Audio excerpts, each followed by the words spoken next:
জানকী বাজারে ভারতীয় জাতীয় কংগ্রেসের সভায় জনতার ঢল। এদিনের সভায় এসে সংবাদ মাধ্যমে প্রতিক্রিয়া দেন অসম প্রদেশ কংগ্রেস কমিটির সভাপতি ভূপেন বরা। দলীয় প্রার্থী হাফিজ রশিদ আহমেদ চৌধুরী কংগ্রেসের প্রার্থী নহেন। তিনি সমগ্র আসামের মানুষের প্রার্থী ভূপেন বরা। হাফিজ রশিদ আহমেদ চৌধুরী শুধুমাত্র কংগ্রেস দলের প্রার্থী নয়, সমগ্র আসামের মানুষের প্রার্থী। হাফিজ রশিদকে প্রার্থী করতে সমগ্র আসামের আইনজীবী, বুদ্ধিজীবী, সাংবাদিক, লেখক, কবি, সাহিত্যিক তার কাছে টেলিফোন করে দাবি দিয়েছেন। শনিবার আলগাপুর বিধানসভা এলাকার জানকী বাজারে অনুষ্ঠিত কংগ্রেস দলের প্রার্থী হাফিজ রশিদ আহমেদ চৌধুরীর সমর্থনে আয়োজিত এক বিশাল জনসভার এই মন্তব্য করেন আসাম প্রদেশ কংগ্রেস কমিটির সভাপতি ভূপেন বরা। এদিকে প্রদেশ কংগ্রেস সভাপতি ভূপেন বরা বলেন, জাতীয় দুঃসময়ে সামনে থেকে নেতৃত্ব দিয়েছেন হাফিজ রশিদ আহমেদ চৌধুরী। লাঞ্ছিত, বঞ্চিত, নিপীড়িত মানুষের জন্য সারা জীবন ধরে কাজ করে আসছেন হাফিজ রশিদ চৌধুরী।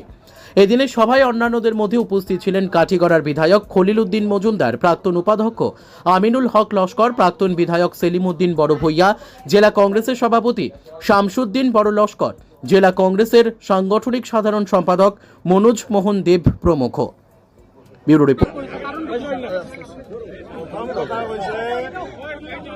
আমাৰ কংগ্ৰেছ দলৰ ইতিহাসত কৰিমগঞ্জৰ যি প্ৰাৰ্থিত্ব বিশিষ্ট অধিবক্তা হাফিজ ৰশিদ আহমেদ চৌধুৰী ডাঙৰীয়া অসমৰ কংগ্ৰেছৰ ইতিহাসত প্ৰথমবাৰৰ কাৰণে ৰাইজৰ মনোনীত প্ৰাৰ্থী হিচাপে তেখেতে ইয়াত প্ৰাৰ্থিত্ব কৰিছে। APCC, AICC এবাৰ সিদ্ধান্ত লোৱা নাই। ইয়াৰ শিক্ষকসকল, কৰ্মচাৰীসকল, উকিলসকল, সাংবাদিকসকল আপোনালোকেও মোক কৈছিল যে আপোনালোক যদি জিকিব লাগে, আপোনালোক প্ৰত্যেকগৰাকী সাংবাদিকে মোক কৈছিল যে হাফিজ চাহাবক ইয়াত কোনো হৰুৱাব নোৱাৰে। আৰু আজি আপোনালোকে দেখিছে এখন গাড়ী আমি ভাড়ালৈ দিয়া নাই। আমি খালি মিটিং হ'ব বুলি মাইক এনাউন্সমেণ্ট কৰিছোঁ। যি ধৰণে হাইলাকান্দি, কৰিমগঞ্জৰ মানুহে যোৱা সময়ছোৱাত স্বতঃস্ফূৰ্তভাৱে হিল দল ভাঙি এগৰাকী বিশিষ্ট অধিবক্তা, উচ্চ শিক্ষিত ব্যক্তি বুলি আমাৰ প্ৰাৰ্থীগৰাকীক সমৰ্থন দিছে। মই কৰিমগঞ্জ, হাইলাকান্দিৰ মানুহৰ ওচৰত চিৰকৃতজ্ঞ। আৰু আজি মই কৈ থৈ গ'লো যে এই সমষ্টিৰ ৰিজাল্ট ইতিমধ্যে ওলাই গৈছে।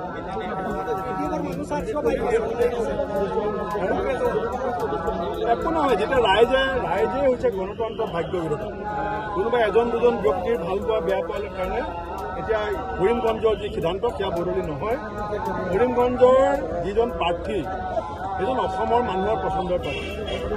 গোটেই অসমৰ মানুহে কৈছে যে এইবাৰ বদৰুদ্দিন আজমলৰ বিকল্প অসমৰ ভৱিষ্যতৰ সম্প্ৰীতি, ভাতৃত্ববোধ শক্তিশালী কৰিবৰ কাৰণে অসমৰ মাটিৰ পৰা বিজেপি, RSS, AIDFৰ সাম্প্ৰদায়িক ৰাজনীতি নাইকিয়া কৰিবৰ কাৰণে হাফিজ আহমেদ চৌধুৰী ডাঙৰীয়া জিকাটো অসমৰ স্বাৰ্থত জৰুৰী হৈ পৰিছে। আৰু সেই সিদ্ধান্ত কৰিমগঞ্জৰ মানুহে ল'ব। একো চিন্তা কৰিব নালাগে, অহা যোৱা চলি থাকিব। এতিয়া অসমক ভাল পোৱা, কৰিমগঞ্জক ভাল পোৱা, হাইলাকান্দিক ভাল পোৱা মানুহে সিদ্ধান্ত ল'ব। দলৰ স্বাৰ্থ, ব্যক্তিৰ স্বাৰ্থ নহয়, জাতীয় স্বাৰ্থ কৰিমগঞ্জৰ প্ৰাৰ্থীক, কৰিমগঞ্জৰ কংগ্ৰেছ প্ৰাৰ্থীক ৰাইজে হাতৰ চিনি দিছে।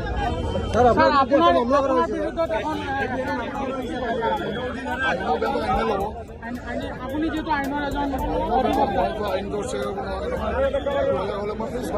কিবা ষড়যন্ত্ৰ আছে নেকি ছাৰ? ভাবে আপুনি নিজে দেখা পাইছে কোনে কৈছে কেছ কৰাৰ কাৰণে? চিএমে যদি কয় পুলিচত কেছ কৰাৰ কাৰণে কৰিবই। এইবোৰ হেৰি নকৰোঁ। আপুনি ভয় খাইছে নেকি? হাফিজ ৰশিদ আহমেদ চৌধুৰী আইনক ভয় কৰিব নেকি? যিজন মানুহ কোৰ্টত থিয় হ'লে, কোৰ্টত ভূমিকম্প হয়, তেওঁ থিয় হয় কোৰ্ট, হাইকোৰ্টত। যেতিয়া আগতে মানুহে জানে যে কাৰ ফালে থিয় হৈছে, কোন থিয় হৈছে।